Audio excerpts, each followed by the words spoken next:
What's your name and date of birth, please? Paul Rater, 3/23/62. Thank you. State? Jeffrey Pitts, Maricopa County Attorney's Office. All right, sir. You're here for child abuse as a Class 3 felony and child abuse as a Class 5 felony and 1 count of endangerment.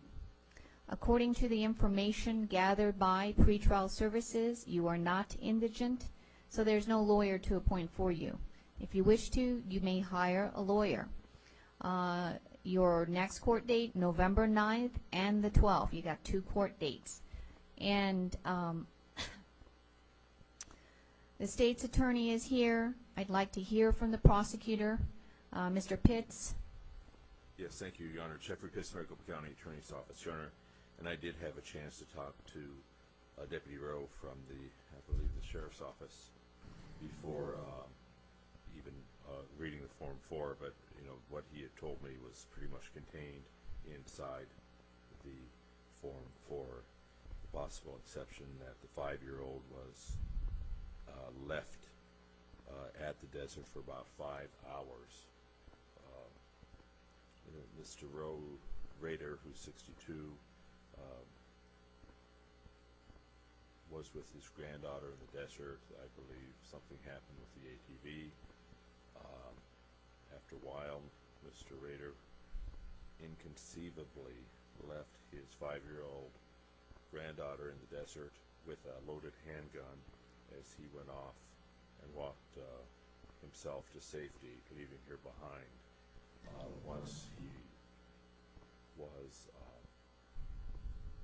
in, I guess I'd call it civilization, he went to a bar, had a drink, had a hamburger, didn't bother to tell anyone that there was a 5-year-old child missing in the desert.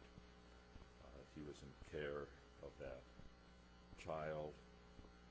He placed her in extreme danger by leaving her in the elements like that.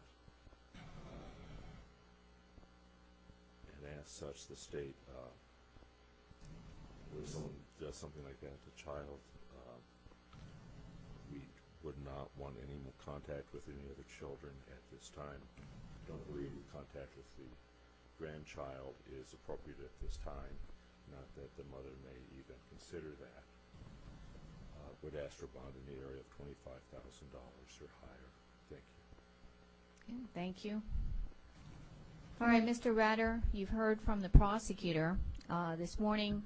If you wish to, you may comment or make any statements on your own behalf. However, if you had a lawyer here, he or she would want you to speak with him or her first before you make statements. Knowing this, if you still wish to speak on your own behalf, you may do so. Do you wish to say anything? Yes. My truck got stuck.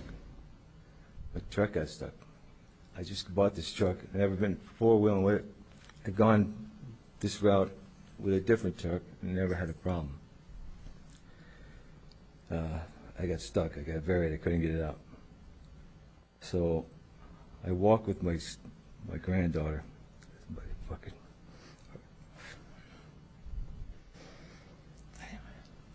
All right. So I walked with my granddaughter.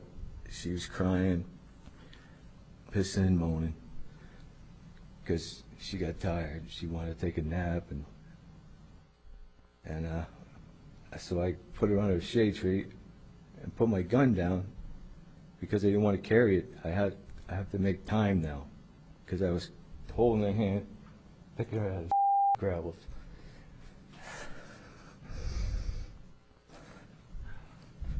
So I got to try to get to a phone because I forgot my phone.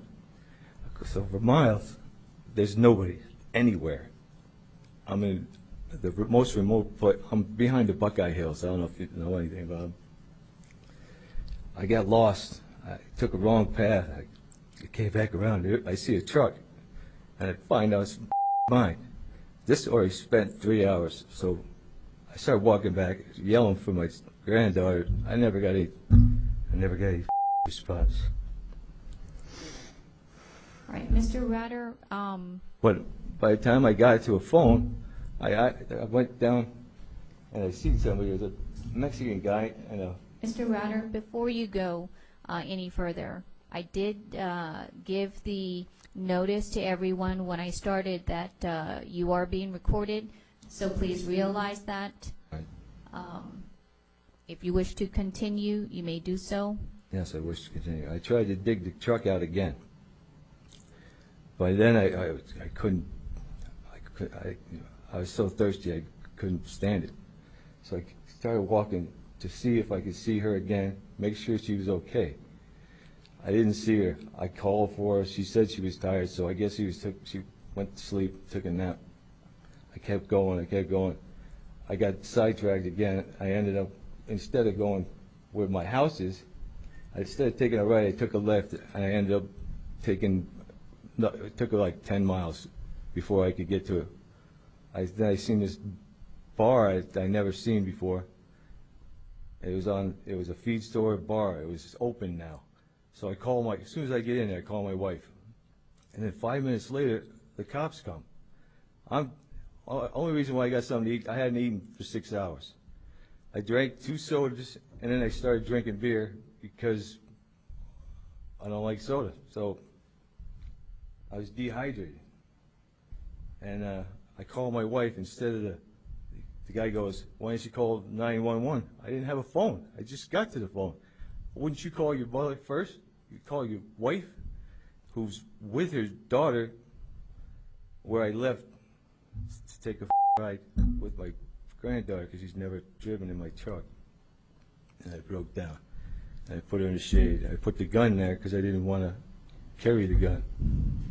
I didn't need a gun. All right, Mr. Rater, thank you for your comments. I've considered them. I've also considered the report that was taken by the police who were involved in this investigation. And I've considered what the prosecutor's concerns are. You don't have a criminal history. However, the facts of this case are so egregious. You'll have a chance to flesh them out when you go to court, but at this point, based upon everything that I have read and considered and heard, I am going to set the bond at $25,000. It is a secured appearance bond, meaning that if you wish to, you may go the route of a bonding agency. And if the bond is posted, you're not to have contact with your granddaughter. In fact, no contact pending the next court date with any children. You're also not to carry or possess any sort of weapon. All right, sir, and you may collect your paperwork. Thank you.